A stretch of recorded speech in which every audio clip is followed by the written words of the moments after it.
Muito bem-vindo, bem-vinda ao canal Um Pequeno Passo. Eu me chamo Ricardo Freire e nesse vídeo eu vou explicar mais sobre alguns tipos de satélites de acordo com a sua aplicação, que está diretamente ligada com o seu payload ou a carga útil embarcada no satélite. Este vídeo é o segundo com o tema tipos de satélites. O primeiro eu gravei já tem um tempo.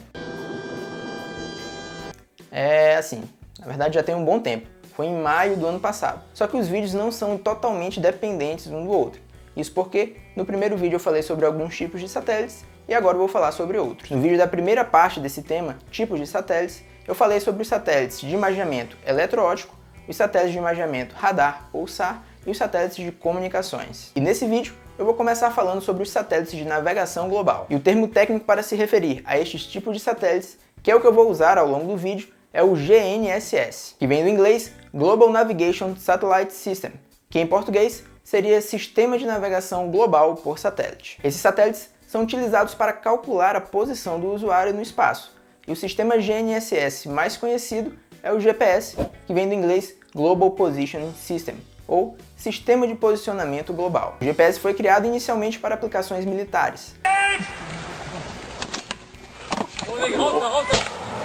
Mas hoje em dia, ele já é utilizado nas mais variadas aplicações civis. Não só para você chegar no seu destino utilizando o Google Maps ou o Waze, mas também para aplicações na agricultura, na aviação e diversas outras finalidades. Os satélites que operam em sistemas GNSS ficam em órbitas chamadas de MEO, que vem do inglês Medium Earth Orbit. Em português, seriam as órbitas terrestres médias, que ficam próximas de 20 mil quilômetros de altitude. E só para a gente se situar, a Estação Espacial Internacional fica em uma órbita baixa, próxima de 400 km de altitude. Os satélites geoestacionários ficam em uma órbita de 35.786 km de altitude e os satélites dos sistemas GNSS ficam nas órbitas MEO, próxima dos 20 mil km. A estrutura mais comum para a operação de um sistema GNSS é utilizando uma constelação de satélites com no mínimo 24 satélites para garantir uma cobertura global dentro dessa altitude que eu mencionei anteriormente. Esses 24 satélites precisam também ficar distribuídos em diferentes planos orbitais, com inclinação maior que 55 graus pelo menos, para cobrir latitudes mais altas e em órbitas circulares. Tudo isso para garantir também a cobertura global. O GPS, por exemplo, utiliza 6 planos orbitais com 4 satélites em cada um.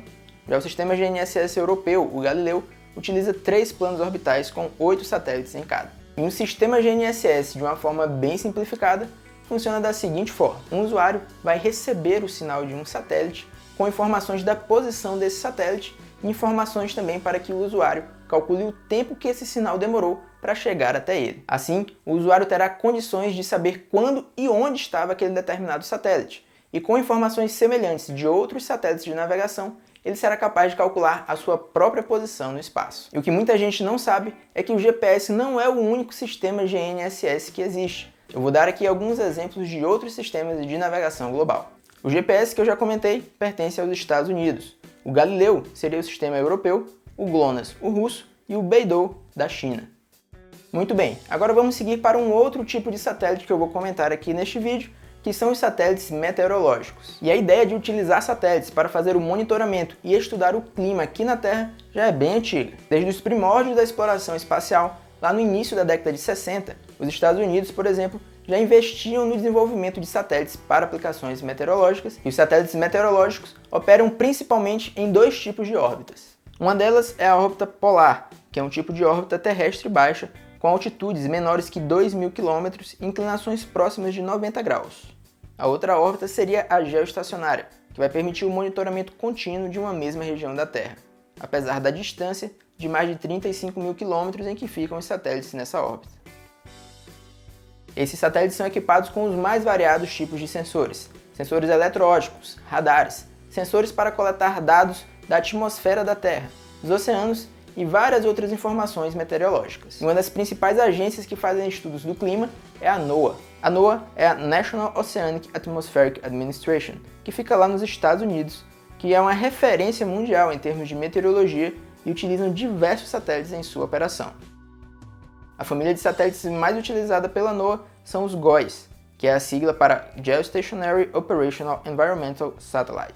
Em português, seria Satélite Geoestacionário de Operação Ambiental. Um deles que está em operação é o GOES-16. Mas outros países também possuem satélites meteorológicos, como o Japão, que utiliza o satélite Himawari 8, que inclusive disponibiliza uma imagem da Terra em tempo real.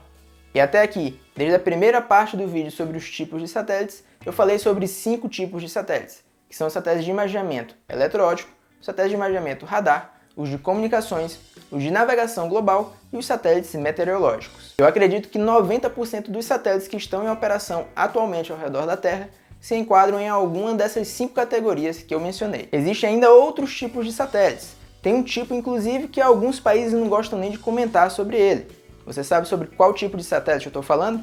Se você souber, coloca aqui no comentário. Mas não se preocupe porque eu vou falar sobre ele aqui no canal. Não deixe de colocar aqui nos comentários também o que você achou do vídeo ou se você ainda tem alguma dúvida relacionada com esse tema. E se você chegou aqui no canal Um Pequeno Passo e ainda não é inscrito, não se esqueça de se inscrever aqui no canal. Se você gostou do vídeo, deixe seu like. E se você quiser saber as novidades do espaço aqui do canal, acompanhe Um Pequeno Passo nas mídias sociais. Muito obrigado por assistir e até a próxima!